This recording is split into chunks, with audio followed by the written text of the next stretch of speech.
Hey guys, welcome back to my channel. For today's video, I'm going to be showing you guys how to achieve this soft glitter cut crease makeup look. I was actually thinking about doing this tutorial all day long. I've been so excited to film it. So without further ado, if you want to see how I got this look, then please keep watching. I'm not even sure why I'm touching my face because I'm not even going to do anything with my face right now. But jumping right in, I'm going to start off by priming my eyelids. I do have oily eyelids, so this is an important step for me. I have to make sure I never, ever skip this step because anything and everything will crease on my eyes if I'm not priming them correctly. I'm using concealer for this, and then I'm going to go in with the Anastasia Beverly Hills Banana Powder, and I'm going to set that. It's important for you to set any kind of primer that you put on your eyes because if you have oily eyelids or in general, it's just good to always set it because you want powders to glide on powders. It's much easier that way versus a powder gliding on a sticky primer substance. Going in with the Makeup Geek Peach Smoothie. I use this very often. If you watch my tutorials, I'm almost always using this, and it's because I absolutely love it. It is just a really nice peachy neutral transition color, and it works perfectly for my skin tone. The brush that I'm going to be using for this is going to be the Luxie 207 medium angled blending brush. I really love this brush. If you do have hooded eyelids, this is perfect for you because it is just the right size. It's not too big, it's not too small, and it really just gets in there and it blends things beautifully without being really sloppy. Going in with the BH Cosmetics Nude Rose Palette. I believe this is new. I'm going to be going in with shade number 3, which is a really nice soft brown shade. I'm going to pack that on top of the peach smoothie. And if you notice, I'm staying right above my actual crease. Now, if you don't know what a crease is that like line that you have in your eye when you open your eyelids. That's the crease. So I'm going to stay above the crease because I want to create a cut crease, and with a cut crease you want to pretty much open your eye more than it actually is. And for you hooded eye girls, it's really important that you stay on top of your actual crease. You're going to create the illusion of a bigger eye, which is essentially what we want in a cut crease. So yeah, I'm going to be putting that brown shade right on top of the peach smoothie using the same brush.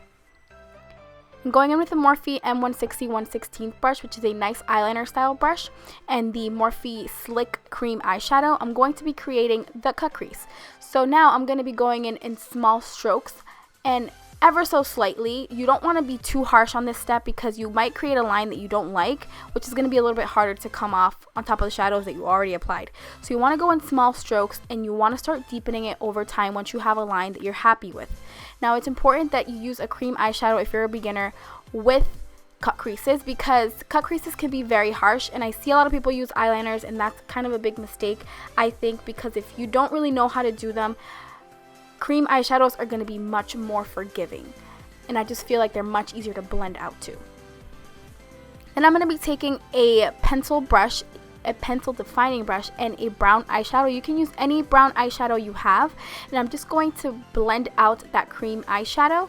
I'm going to be taking the Balm Meet Matte Nude in the shade Matte Rosen, and that's the brown that I'm using. You can use any brown you want, and I'm just going to keep blending that in and just really diffusing that line out so it's not super duper harsh, as you can tell. It's going to be really annoying and really frustrating, but you just have to make sure you stick at it. You want to blend until you can't blend anymore. If your arms feel like they're going to fall off and you want to cry, then you're doing it right. The reason cut creases look so nice is because they're so well blended and so well diffused. So that's really an important step. Just make sure you stick at it no matter how aggravated you might be at the amount of blending that you're doing.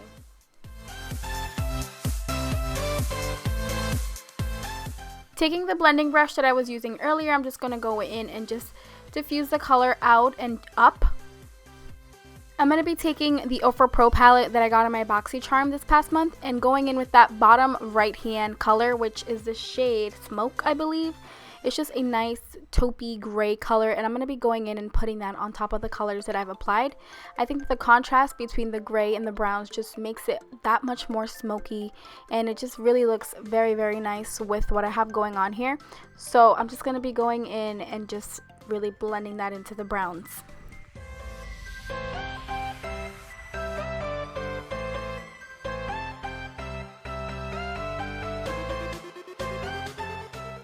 Now to smoke this baby up and darken it a little bit more, I'm going to be taking Iron from the same palette, which is that middle darkest gray color that you see there. It does have a little bit of shimmer to it, which looks really nice, and I'm just going to deepen that cut crease.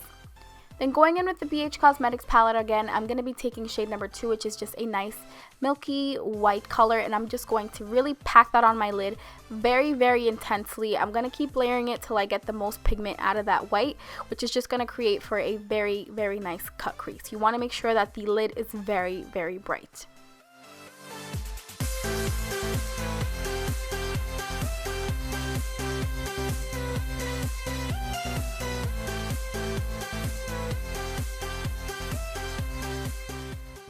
Now for the best part of this whole entire look, the glitter liner. For this one, I'm going to be using NYX in the shade, I don't know what it's called. So I'm going to have it listed down in the bottom bar. Be sure to check it out.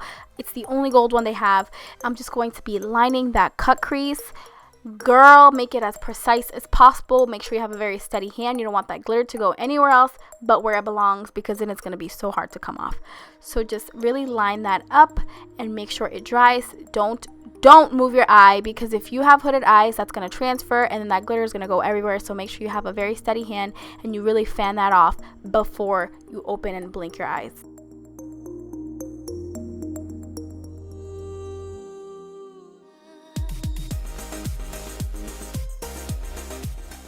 If you want that glitter to be visible from a couple miles away, then you want to make sure you go ahead and do a second layer. Now it's really important that you let it dry in between layers, just because that's going to cut down on the amount of overall time you're going to have to wait for it to dry. For liner and lashes, I'm going to be doing that off camera. Today I'm using Boudoir, I don't know what it's called, by House of Lashes, something bougie like that. And then I'm going to be going in with Revlon Colorstay foundation. I don't know the shade, but again, you best believe I'm going to have that listed down below. I'm using my Real Techniques beauty sponge for this, just because this is a pretty full coverage foundation. I really, really love it. I haven't really used it up until now recently, and I just realized how much I actually really like this foundation. And I like to use a sponge for this because it is pretty full coverage, and I feel like that's what gives me the best outcome and the best finish. For concealer, I'm using the Maybelline Master Conceal in the shade Light Medium, number 30. Holy guacamole, this is a very full coverage concealer. I haven't used it up until now. This is probably one of my first times using it, and it is such a full coverage concealer. As you can tell, I had to put a brush to it and really just blend it out, because it was just a big blob of white stuff on my face. That sounded really bad, but it was just a blob of white stuff on my face, and I had to make sure I blended it out. But it does blend very, very, very, very, very flawlessly, and it looks really, really nice. And I'm just going to be putting that under my eyes to conceal, on the bridge of my nose, and on my chin, just to really spread that color out so it's not super white under my eyes.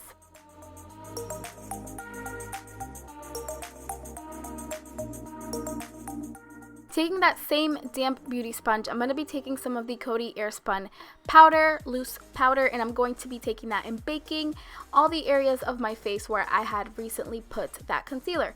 Now baking is going to be a very important step, especially if you're oily, just because that really traps the oils and it just keeps you nice and matte all day long. Just make sure you let that sit for a couple seconds. Today I'm going to be bronzing my face using this LA Colors I Heart Contour palette. I really have been liking this palette. It does really get the job done at a very affordable price, and it just really looks very nice and not muddy or anything like that on your face. So I really do like it. For blush today, I'm going to be using one of my favorites, which is the Milani Luminoso, and I'm using this Wet n Wild brush, which is phenomenal and very cheap. I'm just going to be quickly running some nude eyeliner on my waterline. This one is by Wet n Wild, I believe. And then I'm just going to smoke out the bottom lash line just a little bit using that brown and that charcoal color from the Ofra Pro palette. Totally optional. You can skip this step if you're not into anything on your lower lash line area. And then I'm just going to be putting some mascara, and I'm using the Rimmel Lash Accelerator. I love this as a lower lash mascara. It really just separates your lashes and makes them look really nice without looking clumpy. For the first highlighter, and yes, there's another one coming up, I'm going to be using the Mary Luminizer. I'm also going to be putting some of that Mary Luminizer on my inner tear duct area just to brighten up that inner corner. And to top that off, I'm going to be taking, but of course, some Prosecco Pop from the Champagne Glow palette, and I'm going to be putting that all over the place pretty much everywhere where I use the mirror luminizer. I'm going to be using my tried and true for lip liner today. If you watch my videos, you know this is not even a question. I'm using, but of course, the Jordana Rock and Rose. I just really love this lip liner. It's a very nice mauve neutral tone, and I just love it for any lip color that I'm going to go in with. Today, I'm using the new ColourPop Kathleen Lights collab in the shade Alyssa, which is just a very nice, soft, cool toned pink shade. I love it, love the finish. It's a very beautiful color. Congratulations to Kathleen. This color is perfection. And that pretty much completes this look. I really hope you guys enjoyed. Thank you so much for watching, and I'll see you in my next video. Bye guys!